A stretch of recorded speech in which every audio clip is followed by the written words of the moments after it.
pertanyaan yang ketiga tadi, listriknya siap enggak?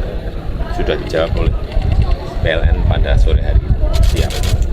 Dan saya minta juga ini sebagai sebuah contoh kota yang indah dan rapi, semuanya harus ground cable, bawah tanah semuanya kabelnya. Setelah 17 Agustus tahun depan, apakah langsung berkantor di IKN atau Istana Presiden setelah 17 Agustus tahun depan, apakah kalau langsung selesai berkantor? langsung dipakai. Apakah keberlanjutan IKN sudah dititipkan ke 3 capres yang IKN ini ada undang-undang. Undang-undang itu didukung oleh 93% fraksi-fraksi yang ada di DPR. Apakah dia mau ditanyakan? 93%. Ya.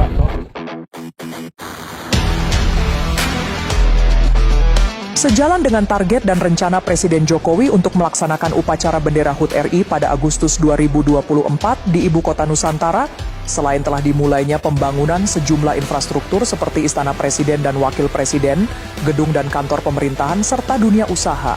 Proyek pembangkit listrik tenaga surya di Ibu Kota Nusantara juga ditargetkan akan rampung dan siap digunakan pada 17 Agustus 2024.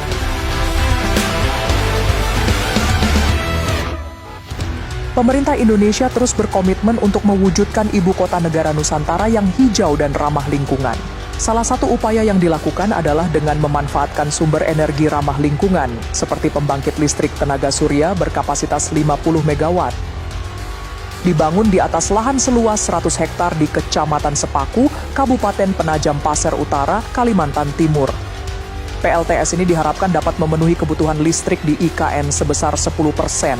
Untuk proyek Green City IKN sudah dilaksanakan antara lain PLTS 10 MW yang Commercial Operations Rate atau COD bulan Februari tahun 2024, kemudian PLTS 40 MW akan COD di pertengahan tahun 2024.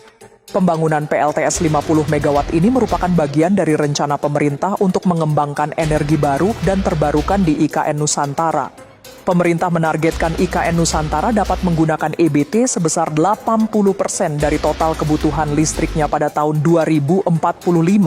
Menteri ESDM dalam konferensi pers capaian kinerja sektor ESDM 2023 dan program kerja 2024 menjelaskan, selain pembangunan PLTS juga akan dibangun gardu induk berkapasitas 50 MW yang akan digunakan sebagai sumber pasokan listrik saat pembangunan PLTS berjalan di IKN.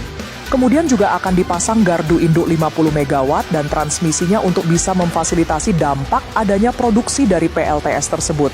Sebagai sumber listrik utama ramah lingkungan untuk IKN, PLN juga telah menyediakan infrastruktur pengisian daya kendaraan listrik SPKLU di IKN Nusantara untuk penggunaan kendaraan listrik sebagai sarana transportasi utama di ibu kota baru. Selain itu, sumber energi bersih yang akan digunakan untuk memasok IKN yaitu dengan penggunaan gas bumi. Hal ini terlihat dari adanya skema komersial gas bumi IKN yang disetujui Kementerian ESDM dan Pertamina Group pada rapat jaringan gas IKN di Sentul pada 1 September 2023.